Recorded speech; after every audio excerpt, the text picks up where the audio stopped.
Hi there, I'm Jeanette Lane for Papercraft Essentials, and in today's video I'm sharing how to make these really easy standalone Christmas card boxes, but also these fold flat for easy mailing.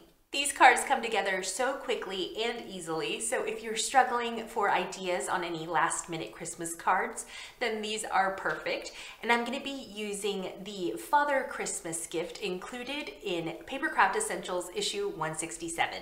These cards are so easy to make, so I'm going to start off by trimming up some of this paper included in the gift in Papercraft Essentials 167. So here I have just a piece that I've already trimmed up. So I'm going to need two pieces that are sized to 4 1/4 inches by 5 1/2 inches. So I'm just going to trim these up. So 4 1/4 inches by 5 1/2.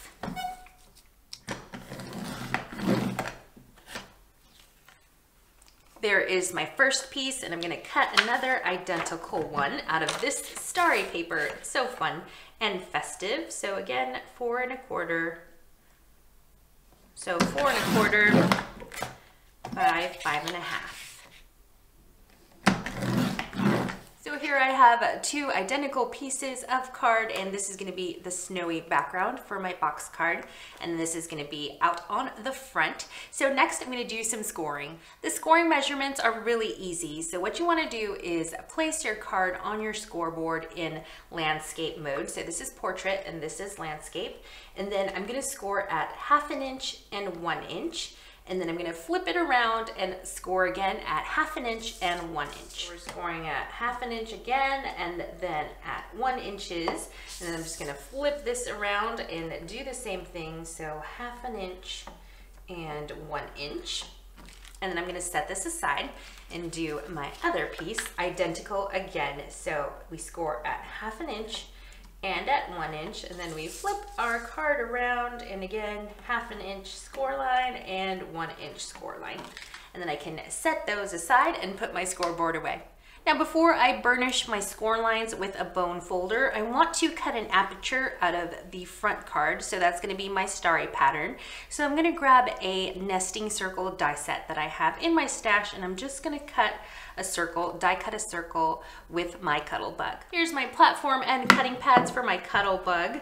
So I'm going to grab this front here because the starry pattern is going to be on the front of my box. And then I'm going to grab the second largest circle in this die set, and this one is the Creative Dies Plus Wonky Stitches collection. It's the nesting circles. And then I'm going to place that circle die roughly in the center of my card, right about there. And then I can run this through my machine. And there's our aperture for our box card.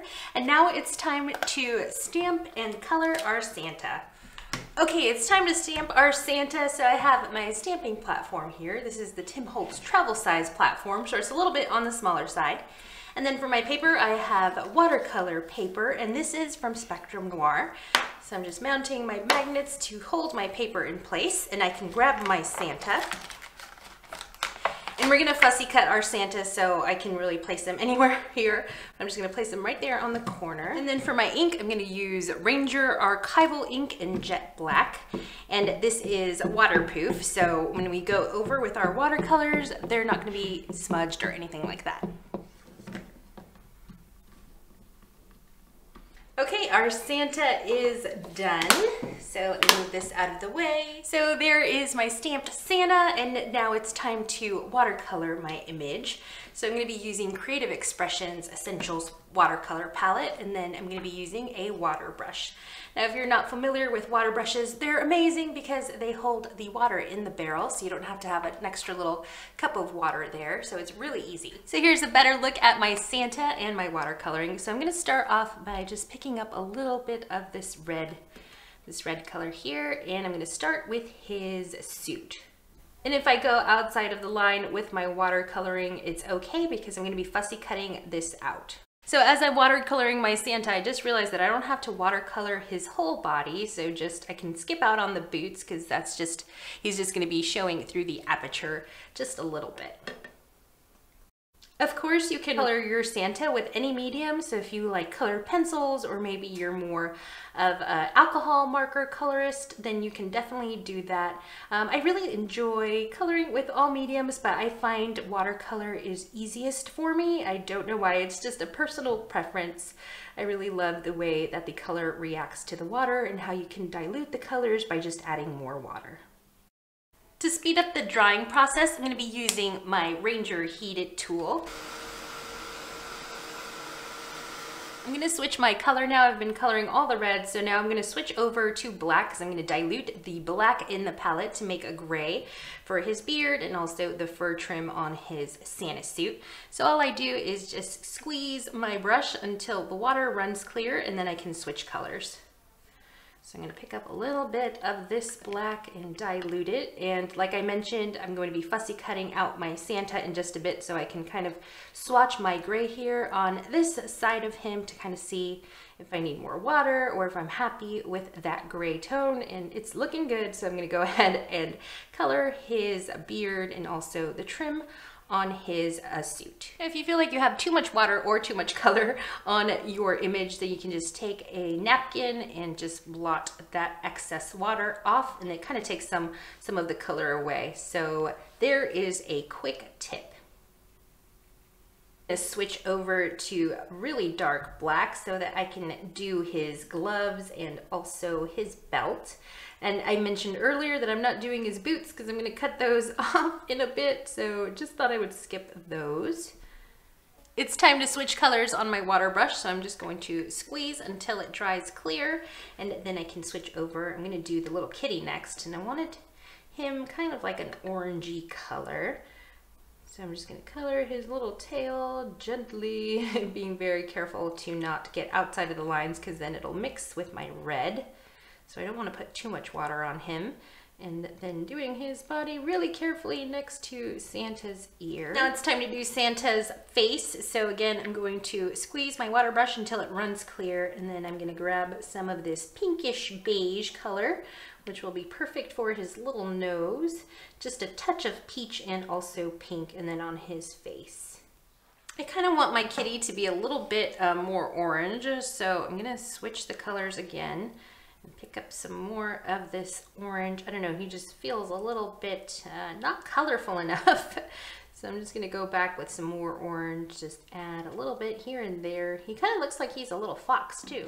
And now it's time to color Santa's little pup. And for that, I needed a brown, and I didn't want to do any color mixing with my Essentials palette. So what I'm gonna do is grab this Distress ink in tea dye, and I'm gonna stamp some right here off of the page. So right there on that corner of my craft mat. Then I'm just gonna pick up some of this color with my water brush. I wanted to test how dark this is. So it's just like a light brown, and that's good for my little pup. And my Santa is done and dry, so now it's time to fussy cut him out.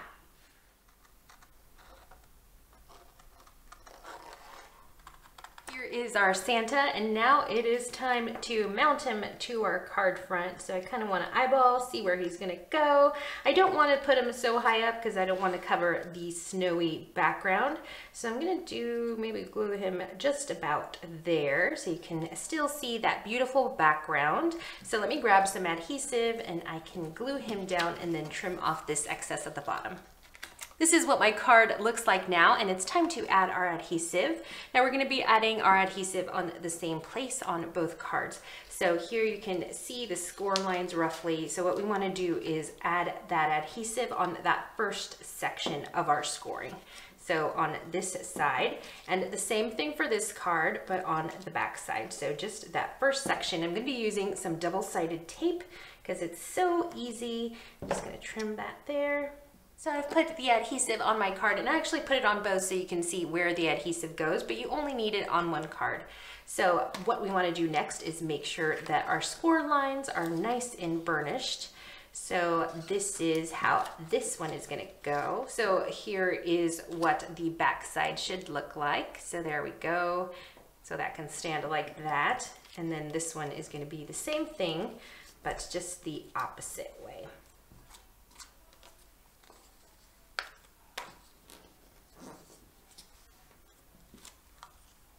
So there it is, and then these two pieces are going to come together and create our card. So let me just remove that release paper, and we're almost done.